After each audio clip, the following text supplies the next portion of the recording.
আসসালামু আলাইকুম রহমতুল্লাহ। আশা করি যে যেখানে আছেন ভালো আছেন। আলহামদুলিল্লাহ, আল্লাহর অশেষ মেহেরবানি এবং আপনাদের সকলের দোয়ার বরকতে আমিও ভালো আছি আলহামদুলিল্লাহ। যে বিষয়টা নিয়ে আজকে ভিডিও তৈরি করা তা হলো, আমরা নির্বাচন করে অস্থির হয়ে যাচ্ছি। আমরা যারা ছাত্র জনতা আন্দোলন করেছে নির্বাচনের জন্য, এটা কেউ বলতে পারবে না। ছাত্র জনতা আন্দোলন করেছে মূলত ইনসাফ ভিত্তিক রাষ্ট্র পরিচালনার জন্য, ইনসাফ ভিত্তিক কাজ করার জন্য, ইনসাফ কায়েম করার জন্য। ছাত্র জনতা আন্দোলন করেছে বাংলাদেশের প্রত্যেকটি নাগরিক তার মনের কথা ভাব যাতে মৌখিকভাবে প্রকাশ করতে পারে, মানে ভাষাটাকে যাতে প্রকাশ করতে পারে, কেউ বাধা না দেয়। ছাত্র জনতা আন্দোলন করেছে আলেমদের পক্ষে, আলেমরা যাতে নির্বিঘ্নে কোরআনের কথা বলতে পারে, কেউ বাধা না দেয়।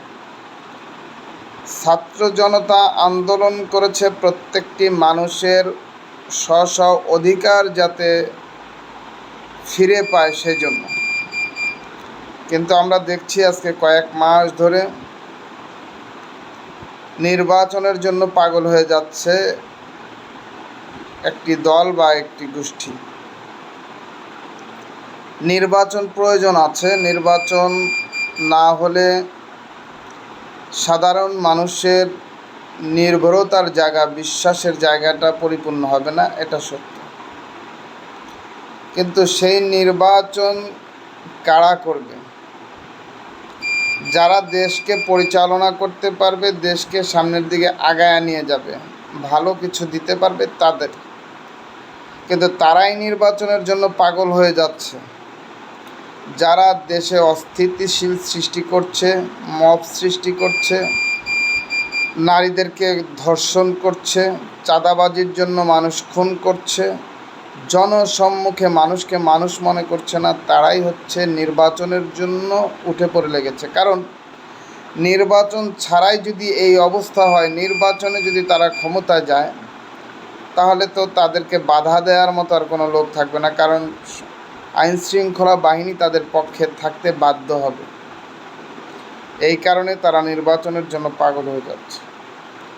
আমি তো মনে করি তারা যদি সত্যিই বাংলাদেশের মানুষের, রাষ্ট্রের ভালো কিছু চায়, বাংলাদেশের জন্য, রাষ্ট্রের জন্য, মানুষের জন্য রাজনীতি করে, তাহলে তাদের উচিত তাদের এই অসভ্য বর্বর যে কর্মীগুলো আছে এদেরকে তাদের দায়িত্ব থেকে ইস্তফা না দিয়ে তাদেরকে পারলে জনসম্মুখে তারা শাস্তি দেখ বা আইনের আওতায় নিয়ে আসুক।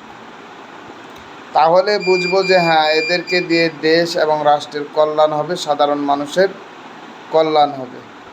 আল্লাহ আমাদের সকলকে বুঝার তৌফিক দান করুন, আমিন।